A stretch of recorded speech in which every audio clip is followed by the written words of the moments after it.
இந்த வருஷத்தின் துவக்கத்திலே ஒரு தீர்மானம் எடுங்கள் அருமையானவர்களே. என்ன தீர்மானம்? நான் தேவனுக்கு இரவும் பகலும் நன்றி சொல்லுவேன். ரொம்ப ஈஸி தானே? Is it not effortless? போகையிலும் நீங்கள் நன்றி சொல்லலாம், வருகையிலும் நன்றி சொல்லலாம், படுத்திருக்கும் போதும் நன்றி சொல்லலாம். 24/7 நீங்கள் நன்றி அறிதல் உள்ளவர்களாக மாறுங்கள். அந்த காலேப் யோசுவாவை போல எழுதி தந்திருக்கிற எல்லா கானானையும் நீங்கள் சுதந்திரிப்பீர்கள். இன்றைக்கு 8வது ஹல்லேலூயா நன்றி அறிதல் இல்லையா? நாடி நரம்பெல்லாம் நன்றி உணர்வு. அதில் எக்ஸீடிங் கிரேட் ரிவார்ட்ஸ். ஹல்லேலூயா ஆமென். அதை தான் இன்றைக்கு நம்ம தியானிக்க போகிறோம். வேதத்தில் தேவன் ஆபிரகாமுக்கு அப்படி சொல்லுகிறாருங்க. என்ன சொல்லுகிறார்? ஆபிரகாமுடைய ஆசீர்வாதங்கள் எல்லாம் கிறிஸ்து இயேசுவுக்குள் நமக்கு சொந்தமாகிவிட்டன. ஆபிரகாமுக்கு தேவன் என்ன ஆசீர்வாதம் சொல்லுகிறார்? அங்கே ஆதியாகமம் 15வது அதிகாரம் 1வது வசனம். இந்த காரியங்கள் நடந்த பின்பு கர்த்தருடைய வார்த்தை ஆபிரகாமுக்கு தரிசனத்திலே உண்டாகி, அவர், ஆபிரகாமே நீ பயப்படாதே, நான் உனக்கு கேடகமும் உனக்கு மகா பெரிய பலனுமாய் இருக்கிறேன். எக்ஸீடிங் கிரேட் ரிவார்டாக நான் இருக்கிறேன். மகா பெரிய ஸ்ட்ரென்த் இல்லை, மகா பெரிய ரிவார்டு, மகா பெரிய பலன், அறுவடை, ஆசீர்வாதங்கள். தேவன் எப்படி இருக்கிறாரோ உங்களுக்கு மகா பெரிய ஆசீர்வாதமாக இருக்கிறார். எனவே இந்த நாளிலிருந்து உங்கள் நாடி நரம்பெல்லாம் நன்றி உணர்வோடு தேவனுக்கு நன்றி சொல்ல ஒரு டிசிஷன் எடுக்க அருமையானவர்கள். ஆமென். இதை தேவன் விரும்புகிறார் அல்லவா? இதை தேவன் விரும்புகிறார். பாருங்கள், சுத்தமானவர்கள் 10 பேர் அல்லவா? நன்றி சொல்லுவதற்கு ஒரு யூதனும் வரலையா, ஒரு இஸ்ரவேலனும் வரலையா என்று கேட்கிறாருங்க. வாசிக்கட்டுமா அதே உங்களுக்கு? லூக்கா 17:17. The book of Luke chapter 17 verses 17 and 18.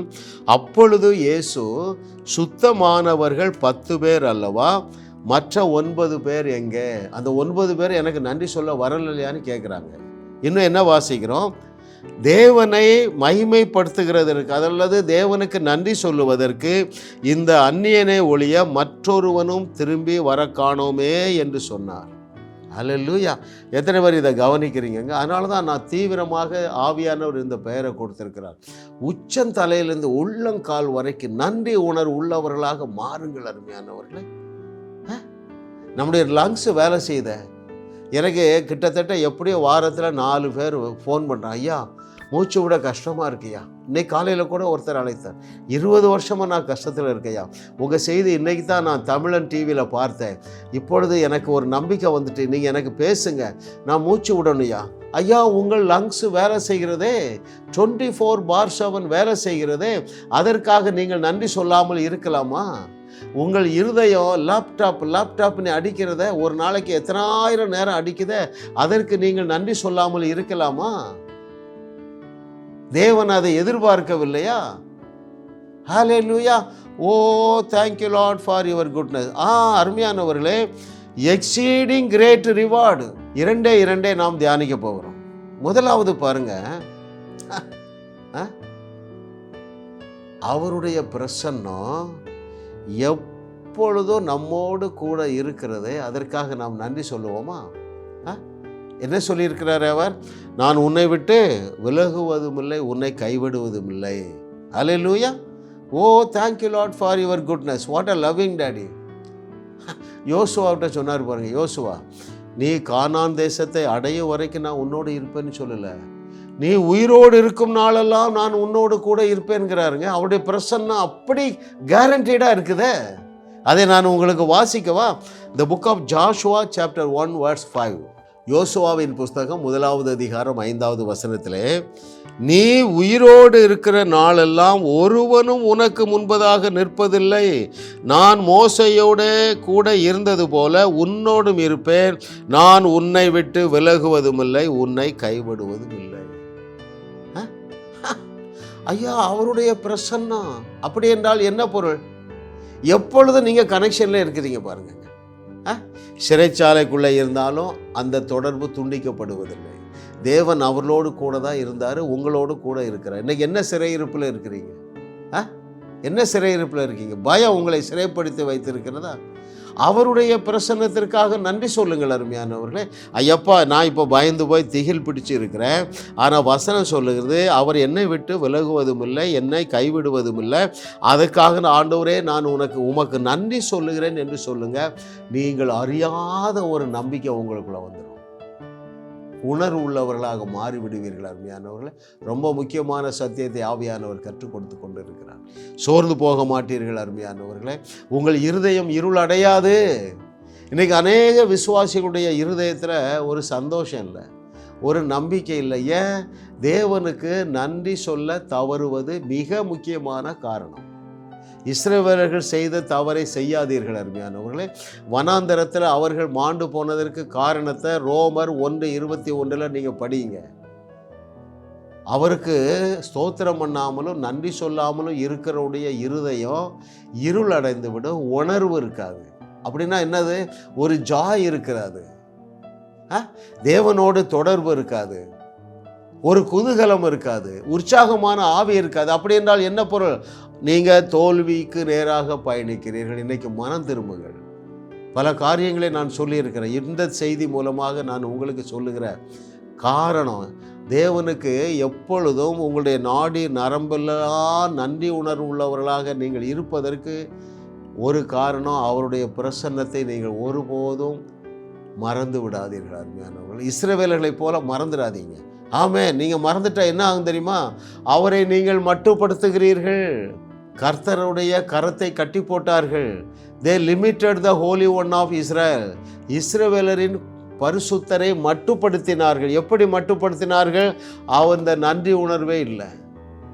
ஐயா, நாங்கள் எகிப்தில் ஏராளமான அடி வாங்கினோம் ஐயா, எங்களுக்கு இப்போ எந்த அடியும் இல்லையா. பகலிலே வெயில் எங்களை சேதப்படுத்தவில்லை, இரவிலே நிலவு எங்களை சேதப்படுத்தவில்லை, எங்களுக்கு மன்னா ஒரு நாளும் கிடைக்காமல் இருக்கவில்லை.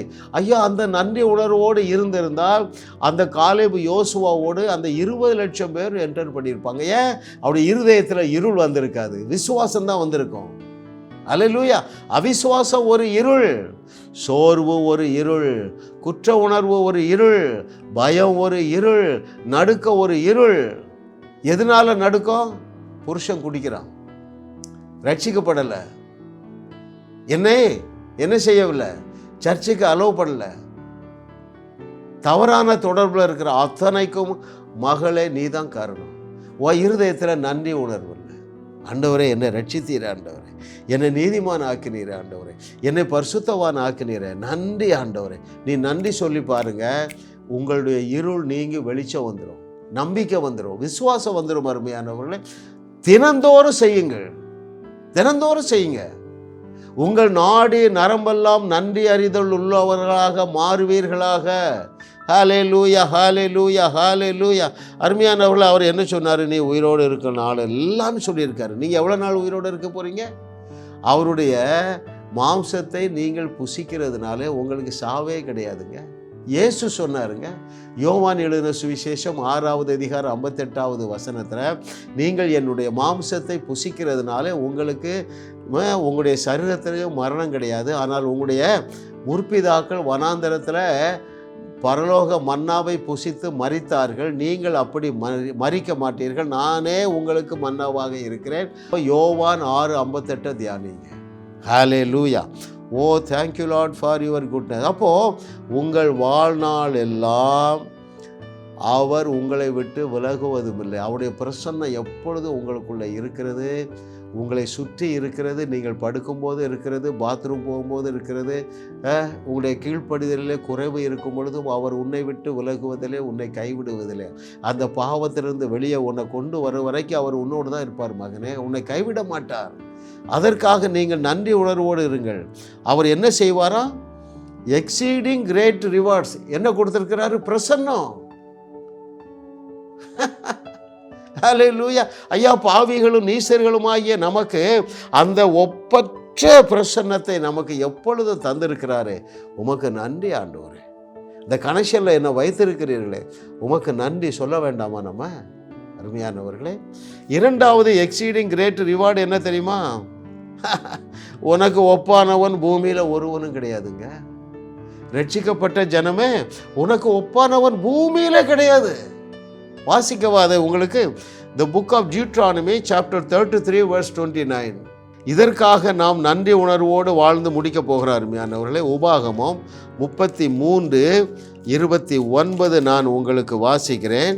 இஸ்ரவேலே நீ பாக்கியவான், கர்த்தரால் ரட்சிக்கப்பட்ட ஜனமே உனக்கு ஒப்பானவர் யார்? சீரியஸ் மேட்டருங்க. It is such a great salvation.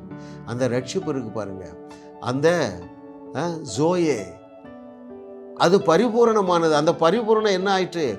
உங்களுக்கு போட்டியா உலகத்தில் ஒருத்தனும் கிடையாது. That much of standard status நீங்கள் வாழ்றீங்க. இயேசு கிறிஸ்து அதை பற்றி என்ன சொன்னார்? ரட்சிக்கப்பட்ட ஒவ்வொருவரையும் பார்த்து இயேசு கிறிஸ்து என்ன சொன்னார்? யோவான் சுவிசேஷம் 10வது அதிகாரம் 34-35. ரட்சிக்கப்பட்ட ஜனங்கள் நீங்கள் தேவர்களாக இருக்கிறீர்கள். அதைத்தான் இங்கே சொல்றாரு. ரட்சிக்கப்பட்ட ஜனமே உனக்கு ஒப்பானவர் ஒருவரும் இல்லையே. உன்னுடைய நாடி நரம்பெல்லாம் நன்றி உணர்வு உள்ளவதாக நிரப்பப்படுவதாக. அருமையானவர்களே, அது சாத்தியம். அதை நீங்கள் செய்ய வேண்டும் அல்லவா? ஹல்லேலூயா. Oh thank you Lord for your goodness. What a loving daddy.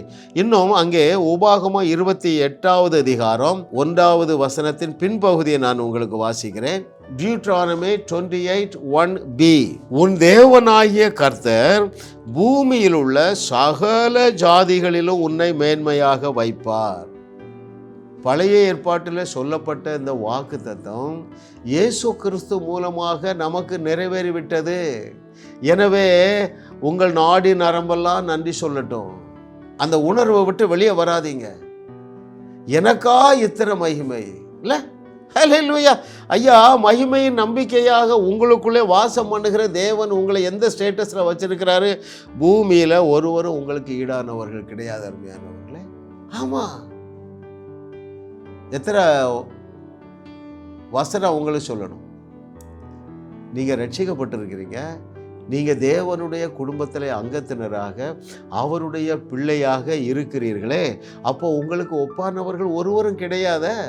இயேசு கிறிஸ்து செய்ததை விட மிகப்பெரிய அற்புதங்களை செய்யக்கூடிய ஆற்றலினால் நீங்கள் நிரப்பப்பட்டு இருக்கிறீர்களே. அப்போ உங்களுக்கு ஒப்பானவர்கள் ஒருவரும் கிடையாத. நீங்கள் தேவர்களாக இருக்கிறீர்களே. எனவே நீங்கள் உங்களுக்கு ஒப்பானவர்கள் உலகத்தில் ஒருவரும் கிடையாது.